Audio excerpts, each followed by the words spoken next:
on February 6, 2018, Prince Charles wanted to give Ratan Tata the Lifetime Achievement Award for Philanthropy at Buckingham Palace. Yes. Everything was set. It was under the auspices of the British Asian Trust. I reached London on the 2nd or the 3rd of February, and there were 11 missed calls from Mr. Tata. Yeah. So I said, God, what's happened? So I'm picking up my bags at Heathrow from the conveyor belt, and I called Mr. Tata. I said, what's happened? He says Tango and Tito, his dogs. Yes. One of them had fallen terribly ill. Yes. He's saying, I can't leave him and come. So sensitive. I said, Mr. Tata, Prince Charles has organized this Lifetime Achievement Award. Yes. He didn't come. He didn't come. And you know what Prince Charles said? Yes. He says, that's a man. That's the man that Ratan is. That's why the house is what it is. That's why the house of Tata is what it is. That's why it is on stable course. Ratan Tata हमारी देश की एक आदर्श थे। उनकी जिंदगी देश सेवा में समर्पित रहा। उद्योग, सामाजिक काम और विशेष करके नई पीढ़ी को प्रोत्साहित करने में रतन टाटा जी अनेक इनिशिएटिव लिए थे। मेरे को भी सौभाग्य मिला कभी उनके साथ समय बिताने का, उनके विचार और हमारे विचार उनको हम समझाने का। आज रतन टाटा जी नहीं रहे, ये देश के लिए एक अमूल्य संपद हमने खोया है। मैं ईश्वर की सामने प्रार्थना करता हूँ रतन टाटा जी को अपने पास लें और उनकी विचार, उनकी समर्पण और उनकी आदर्श विकसित भारत के लिए एक पथ्य हो, यही मेरे कामना रहेगा। न केवल देश में एक उद्योगपति के नाम पे परिचित थे, वो देश की परिचय भी थे। टाटा हमारे देश की नवरत्न में एक है। उनकी सारे कारोबार एक सामाजिक उद्देश्य से होता है। रतन टाटा इसी समय में उसकी एक मिसाल थे। मेरा सौभाग्य रहा मैं कुछ समय उनके साथ बिताए भी हूँ। उनके विचार, मैं मेरे विचार उनके साथ में भी रखा हूँ। बहुत ही सहज, साधारण और एकदम स्नेहिल व्यक्ति आदरणीय रतन टाटा थे। उनकी निधन से देश को नुकसान हुआ। उनकी विचार, उनकी सुझाव, उनकी मार्गदर्शन निश्चित रूप में हम सभी लोगों के लिए, देश की जो नीति निर्धारक है, सामाजिक कार्यकर्ता है और जो व्यवसाय जगत की दुनिया है, निश्चित रूप में रतन टाटा जी की कमी हम सभी को खलेगी। मैं ईश्वर के सामने प्रार्थना करता हूँ रतन टाटा जी जिस मूल्यों को लेके चले, जो विचार को लेके चले, हमारे देश की विकास में वो विचार सदैव प्रासंगिक रहे।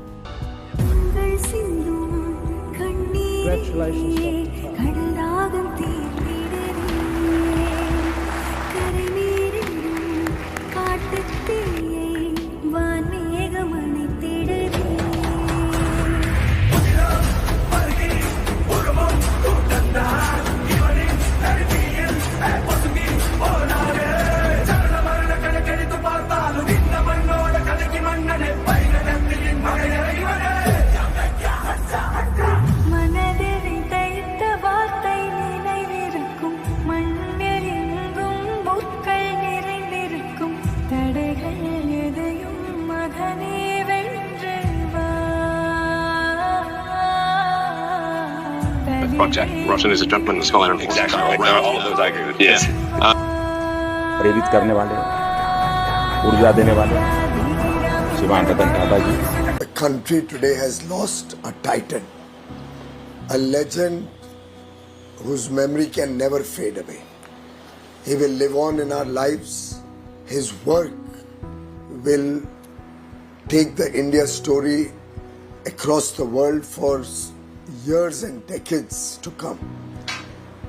Very simple person, very, very polite, kind, soft-spoken and loving by nature. Somebody who earned the trust of not only the employees of Tata Group, not only the governments in India, across the world, but I think of 140 crore Indians.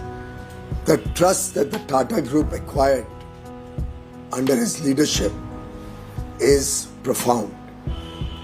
And throughout his career, since he joined the Tata Group in 1961, until his last breath, he lived and breathed the Bharat story. He epitomizes everything that Bharat is proud of. A proud son of the soil, somebody who believed in Atmanirbharta, the very concept of having an Indian car developed in India, developed and designed and produced in India with Indian components, speaks volumes about his passion for the country. Yet at the same time, he made Tata a global conglomerate, took the India brand, the India story across the world in more countries than anybody else has ever forayed. And today, Bharat and Tata are synonymous. देखो, Ratan Tata born industrialist और एक philanthropist भी था और वो सही काम करता था। इंडस्ट्री में कभी अफरा तफरी करना या किसी और तरीके से पैसे कमाना ये नहीं था। वो हमेशा जो सच है उसी सोर्स से अपना काम करके देश को भी बचाना का कोशिश किया और हमेशा वो इसमें भी ये कहता कि देश पहला उसके बाद बिजनेस। तो इस ढंग से काम करता था और मैं खुद भी उनको कई बार मिला जब मैं इंडस्ट्री मिनिस्टर था। यहाँ पर जो जापान के प्राइम मिनिस्टर आए थे उस वक्त मैं SM कृष्णा यहाँ पर एक इंडस्ट्रियलिस्ट की मीटिंग किए थे ताज वेस्ट एंड में। तो बहुत ही पोलाइट और हम लोगों से जो भी बात करता था बड़ा गंभीरता से और पोलाइटनेस से।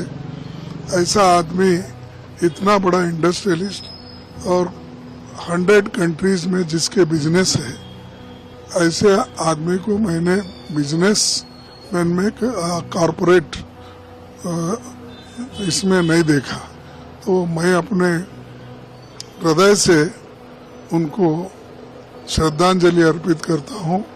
ऐसे लोग कॉरपोरेट में या बिजनेस में अगर आए तो देश की भलाई होती। I want to pay my respects and homage to Ratan Tata ji, who headed the Tata Sons. I've always admired them for their work for social welfare. Do you know that 66% of Tata Sons, entire Tata Sons, is owned by Tata Trust, which redistributes this wealth through its activities in education, health and rural development. Very few companies in the world do this. Ratan Tata को लेकर आज सब लोग इतने भावुक क्यों हैं? आखिरकार रतन टाटा एक उद्योगपति थे, बिजनेस चलाते थे, पैसा कमाते थे। तो फिर उनको लेकर आज घर घर में लोग दुखी क्यों हैं? इसे समझने की जरूरत है। रतन टाटा को उनकी वेल्थ ने बड़ा नहीं बनाया, उन्हें लोगों का प्यार मिला उनकी बेसिक क्वालिटीज को लेकर, ऐसी बातों को लेकर जो आमतौर पर बड़े लोगों में नहीं मिलती। रतन टाटा विनम्र थे, कभी अपनी वेल्थ का शो ऑफ नहीं करते थे, कभी अपनी ताकत का डिस्प्ले नहीं करते थे, किसी को डराते नहीं थे। रतन टाटा दूसरों की मदद करने के लिए हमेशा तत्पर रहते थे। आज ऐसे अनेक अनुभव सुनने को मिले। किसी ने हॉस्पिटल बनाने के लिए मदद मांगी, किसी ने इलाज के लिए, तो किसी ने एडमिशन के लिए, और रतन टाटा ने सबकी खुले दिल से मदद की। ऐसी बहुत सारी स्टोरीज आपको सुनने को मिल जाएंगी। जब रतन टाटा की सादगी को लोगों ने पसंद किया, वो खुद कार ड्राइव करते थे, ना कोई तामझाम ना भीड़ भाड़। आम लोग देखते थे रतन टाटा हमेशा प्रोटोकॉल का पालन करते थे, सिक्योरिटी चेक कराने और लाइन में खड़ा होने में उन्हें कोई प्रॉब्लम नहीं थी। लेकिन ये सब ऊपर से दिखने वाली बातें हैं। इन सब से ऊपर जो बात थी, अंदर की बात, वो ये कि रतन टाटा का दिल साफ था। बिजनेस को आगे बढ़ाने में उन्होंने अनफेयर मींस का सहारा नहीं लिया। अपनी कंपनी को ऊपर उठाने के लिए किसी दूसरी कंपनी को गिराने का काम नहीं किया। और रतन टाटा की ये सारी क्वालिटीज उनके इंटरेक्शन में रिफ्लेक्ट होती थी। जब वो नई जनरेशन के लोगों से बात करते थे तो बहुत सारी छोटी छोटी बातें बताते थे, लेकिन वो बातें बड़े काम की होती थी। वो नौजवानों से कहते थे, सिर्फ पैसा कमाने के लिए बिजनेस शुरू मत करो, बिजनेस शुरू करो अपनी अलग पहचान बनाने के लिए। रतन टाटा की ऐसी बातें लोगों के दिलों में उतर जाती थी। इसीलिए मैंने कहा, रतन टाटा जैसे लोग मरा नहीं करते, वो अपने कर्म से, अपने विचार से, अपनी सादगी से, अपने व्यक्तित्व से, अपनी सोच से हमेशा लोगों के दिलों पर राज करते हैं, हमेशा जिंदा रहते हैं। रतन टाटा को सच्ची श्रद्धांजलि यही होगी कि उनके जीवन से कुछ सीखें और उनकी बातों को अपने जीवन में उतारें।